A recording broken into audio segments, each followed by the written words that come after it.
Hi everybody and welcome back to Lost Genre Reddit Stories. This post is from the subreddit Am I the A-hole and it's by user DefiantFunction8397. Am I the a-hole for refusing a wedding gift knowing there will be strings attached? My fiance, 32 male, and I, 31 female, got engaged on Christmas Eve. Until recently, I had a great relationship with his family, his mom especially. But ever since the engagement, it's become really strained because she keeps trying to insert herself into our decisions and offering unsolicited advice, and I'm slowly getting at my wits' ends. A few things that have annoyed me. 1. We want a max of around 50 people. My fiance and I are both introverts, and even the thought of being in front of that many people gives me anxiety. With our close family, friends, and their plus ones, we're probably already over 50. His mother insists the wedding must be a grand event with at least 150 guests. Hell no. 2. The venue we're thinking about is too small and boring. The on-site catering is not special enough, and because my fiance is an only child, this needs to be a grand affair. 3. I found a gown in a magazine I love, and that's going to be my inspiration. It's more on the simple side, but that's my style. I showed my best friend, my mom, and my future mother-in-law because I did want her to feel included, and she insisted it was too plain and everyone will think I'm just another guest at my wedding, being the only one in white. 4. We need to get a guest list to her so she can review and approve who's coming. No, this is our wedding, not yours. Thankfully, my fiance is on my side, and about 6 weeks ago called her and said we know what kind of wedding we want to have, and she needs to stop overstepping and questioning our choices. In an attempt to punish him and assert her authority, she went radio silent until last week. She invited us to dinner on Sunday and presented us with a check for $25,000 to help with our wedding. When we got home, I told my fiance we are not cashing the check. He thinks I'm being ridiculous and this can help us have the wedding we want with almost no out-of-pocket costs. I told him we won't have the wedding we want because she's going to use the money as leverage to push the event in the direction she wants. When she insists on including her friends we don't know and don't care about, she's going to say, "Oh, I thought the money would help cover them." When we go dress shopping, it'll be, "That's a bit simple. I thought with the extra money you'd get something nicer." When we finally choose our venue, it'll be, "So, what exactly is my money paying for?" My fiance said it will cause a huge rift if we don't accept the money because his mother is extending an olive branch and being generous, but I tried telling him it'll cause a bigger rift if she gets it in her mind that she has a say in our choices because she's paying for it. And I shut her down every time. I feel like I'm being positioned as a bridezilla. My fiance thinks I'm overreacting and it's the tension of the last few months exposing itself. Even my mother said I should just accept the gift. So am I the a-hole? Honestly, OP, no, I don't think you're the a-hole. I think you're making the right decision. Cashing that check does exactly come with strings attached. You know it. I'm sure your fiance knows it. He just doesn't want to acknowledge his mom is being overbearing. And the thing here that's at play is not your wedding. It's your whole marriage. This is about power and control. And if she can control you guys with money, this is not the first time that that's gonna happen. Refusing to take the check means one thing. We're independent. We don't need you. We want to have a relationship with you, but we have agency. And that's it. If not accepting the money means your wedding will be a little bit smaller, it doesn't really matter. It is your wedding. Your and your fiance's wedding, and it has to be the way you guys want it. And if refusing the money will cause a huge rift, it won't be on your side. It'll be because she'll be butthurt you didn't get under her thumb. Your fiance needs to get his head on straight. He needs to back you up. And what do you guys think? Let me know in the comments section. And now let's check out the community comments. Positronomy says, not the a-hole. I'd take the money and put it in a separate account to earn interest, or just consider 25,000 your zero balance, and continue excluding her from decisions as you've been doing. If she ever demands her money back, just send it right back and tell her it looks very poorly on her to use a gift as leverage. This makes the scenario a win-win. You're still financing the wedding yourselves. You can use the wedding money for whatever you want, assuming she accepts being excluded. And if she doesn't, you make a bit of interest and don't actually find yourself in a hole. Professional Yam 3119 says, you could just ask whether there are any conditions attached. Make sure that you are both present when you ask her. And Dopey responds, this is actually a good idea. And when she says no, confirm that that means no suggestions, no feedback, just acceptance. If my fiance is there, she can't exactly react with, well, maybe I can suggest this or that. Or, but it would be good if I could help out more. Because she'd basically expose the whole thing as manipulation in front of her son. TA122278 says, I get the feeling from her comment about you looking like just another guest in your plain dress, even though you'll be the only one wearing white, that you should be prepared to not be the only one wearing white.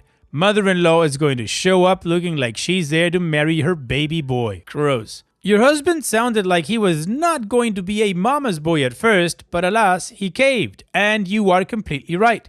Keeping that money gives her too much leverage. He's going to keep caving because, after all, she's paying for it. I like another commenter's idea that you should deposit the money and leave it untouched. Then, when she shows the real reason she gave it to you, attempt at control, hand it right back. It's not worth it. And Dopey responds, not gonna lie, I have thought about this often. I have a feeling by the time the wedding happens, she's either going to show up in a white gown or dressed in black for a funeral.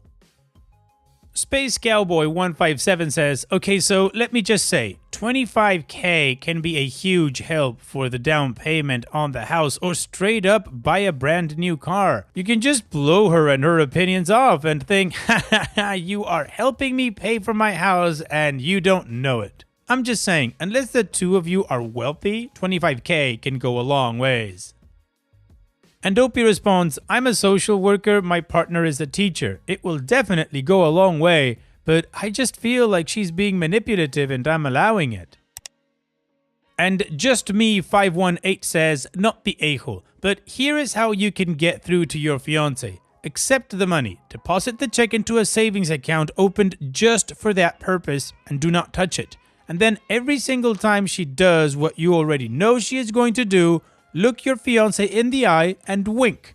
Let him know this is the plan. Never start a marriage with subterfuge or secrets.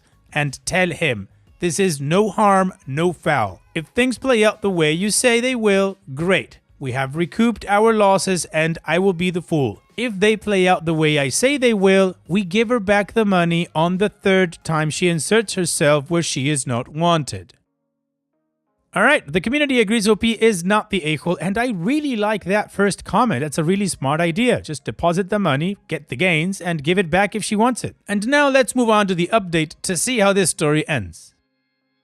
Hi everyone, I posted here a couple of weeks ago and got some wonderful advice. A few people asked for an update, and I thought I'd let you know what happened. It's not good. If you didn't see my original post, my future mother-in-law offered us $25,000 towards our wedding, but I knew there would be strings attached to make the event her way. I thought maybe I was the a-hole for overreacting or seeing something that wasn't there, but you all told me I was 100% correct. So I decided to have a heart-to-heart with my future mother-in-law, with my fiancé attending too. I told her that I missed the relationship we used to have, but it's become strained because I feel she has not respected the choices we have made for our wedding. We explained that we aren't depositing the check until we have this conversation and we're all on board about how we move forward. I know we didn't need to provide a rationale, we just required acceptance, but I thought it would help her understand. 1. The wedding size. I reminded her that my fiancé and I are introverts. We would be maxed out emotionally and mentally with 50 people, and quite frankly, we only want the people who have been a part of our lives to be there to celebrate with us. There's no need for childhood neighbors to attend. There's no need for distant cousins we haven't seen in 15 years to attend. Just the people who have been with us on our journey. 2. The wedding gown. This is non-negotiable. A bride chooses her gown and I will be choosing one that I can be comfortable being in. This is the first time I'll be wearing a dress since prom. Reflects my personal style and makes me feel beautiful, not anyone else's personal style. And 3. The venue. Okay, this is a bit cringe, but my fiance and I met at a speed dating event a restaurant was running 4 years ago. We hit it off and here we are. Our absolute first choice for the reception venue was this place. Their event space will fit 50 people max. We thanked her for her generous $25,000, but we would give it back if our decisions aren't respected. We asked if she has any expectations around any decision making that comes with the gift. My future mother-in-law cried and apologized and told us she just wanted everything to be perfect, and she said that she never had a daughter who she can play a normal motherly role in wedding planning, that she was so scared that I'd leave her out of everything, which I never did. I wanted her to feel included. So there you go. We had a resolution. We deposited the check and started to move from the spitballing ideas to confirming vendors phase. When I called the restaurant we wanted for the reception, their private function room was unfortunately booked out for our very specific date that we can't change, which was really sad. So we decided to start looking at other options. A few days later, I get a call from a wedding planner who proceeds to tell me that my future mother-in-law hired her to help with the wedding. What the F? I called my future mother-in-law and she explained that my fiance mentioned we lost our preferred venue and wanted to take some pressure off my shoulders and hired a wedding planner. She insisted the planner was just to do all the background admin tasks.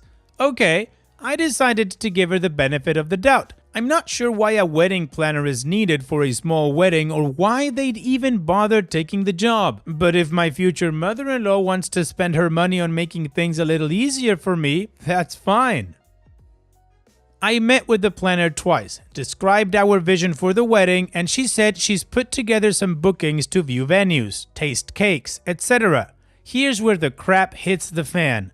The planner sent us a list of venues she's booked for us to see. We had a look online and all the venues are large, like designed for 200 guests. We're confused and we went to the first appointment yesterday. My fiance joked that 50 people won't need this much dance room. The planner looked confused and explained that future mother-in-law contacted her last week to explain that we were considering expanding the wedding and would need a bigger space than originally planned. We got home and I called my mom and cried to her that this is all just too damn much and we are now considering eloping. My mom's spidey senses tingled and she called the original restaurant we wanted and was like, "I'm calling about an event my sister is planning and she's so forgetful. I just want to confirm she's booked the private function room. It's for this date and my sister's name is mother-in-law's name." You guys, this bitch booked the effing venue out from under us. She booked it and paid a deposit to secure it so we couldn't have it. I can only imagine she did this to slowly convince us to book a larger venue and host a larger reception. My fiance called her and tore her a new one. He told her she's no longer involved in any aspect of planning. We will not be working with her planner. All vendors will be password protected and she's lucky she's even still invited, but will only be attending as a guest. No speech, no mother-son dance. He also told her that if she interferes at all again, she won't even be allowed as a guest.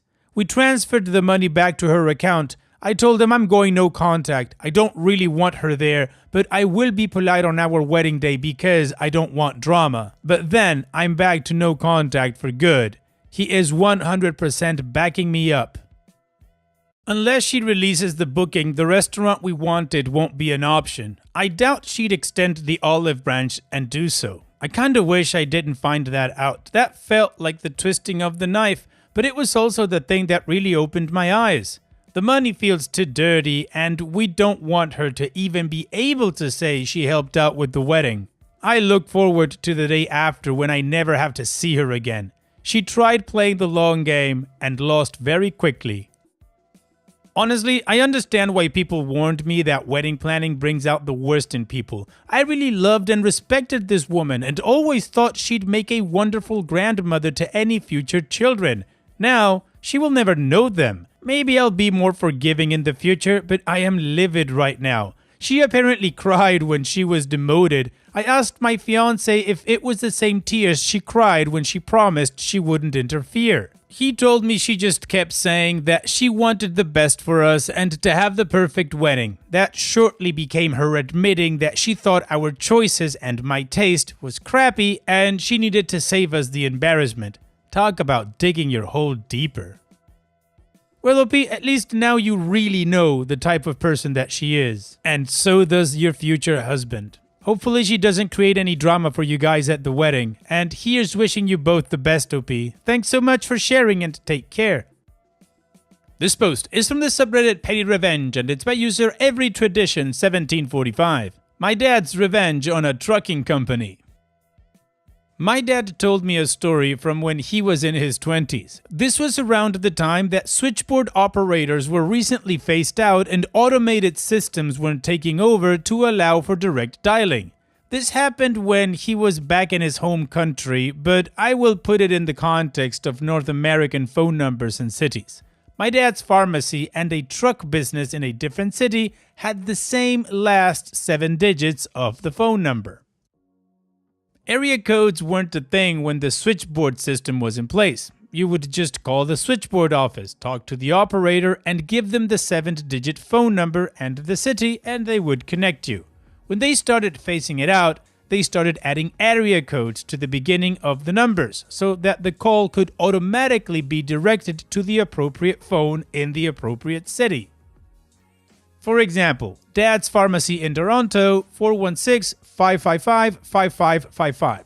Trucking Business in Ottawa, 613-555-5555. Now, when they started automating the system, something weird happened.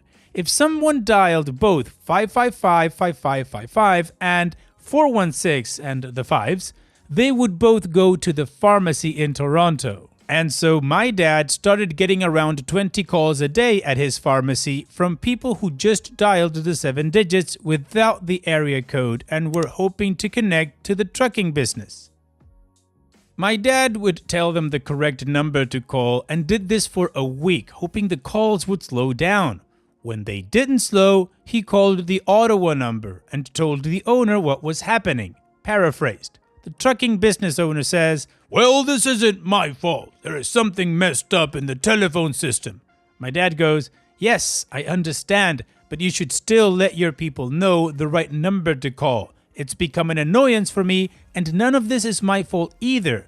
I have been directing the calls to you, but they don't seem to slow down at all."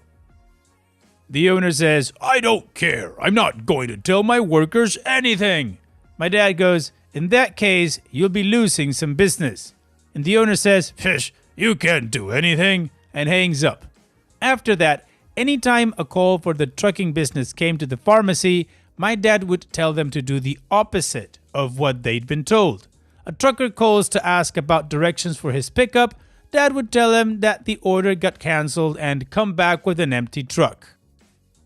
A trucker calls to tell that his truck got a flat tire and to let the place he was supposed to drop off merchandise know that he was going to be late. Dad tells him to come back without dropping it off. This also continued for a week before he got a call from someone higher up in the city's political network. Something like the mayor's office. Paraphrased. Mayor's office says, "Hey, how's that shipment coming along and what is the estimate delivery date?"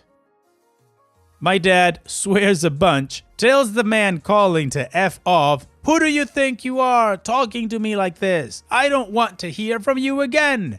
The mayor's office says, "You'll be losing a lot of business from us. Why are you talking to me like this?" And my dad goes, "I don't care about you or your business. I don't want it, and don't ever call me again." Swears again. The mayor's office says, "Fine, we will find someone else and lose our number. We will never work with you again."